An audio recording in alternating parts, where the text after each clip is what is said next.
Tamil cinema நேயர்களுக்கு என்னுடைய அன்பு வணக்கம். வெல்கம் டு எம்டி திரை.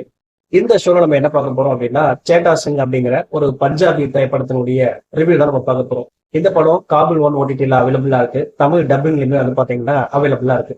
இந்த படத்தினுடைய ஒன்லைன் ஸ்டோரி என்ன அப்படின்னா, ரத்தம் தெறிக்க தெறிக்க ஒரு ரிவெஞ்ச் டிராமாவா எடுத்திருக்காங்க. இந்த படத்தினுடைய ஆரம்பத்திலே கதாநாயகனை கட்டுறாங்க. கதாநாயகன் ஒரு ஊர்ல புக் ஸ்டோர் வச்சிருக்காரு. இவருக்கு எல்லாமே இவருடைய தங்கச்சி தான்.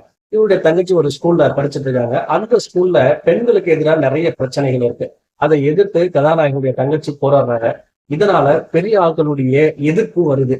இதற்கு பிறகு கதாநாயகனுடைய தங்கச்சிக்கு என்ன ஆச்சு, இவங்களுடைய குடும்பத்துக்கு என்ன ஆச்சு, கடைசியில கதாநாயகன் எதுக்கு ரிவெஞ்ச் எடுத்தாரு அப்படின்னு பல விஷயங்களை சொல்ல வர படம் தான் இந்த சேட்டா சிங்.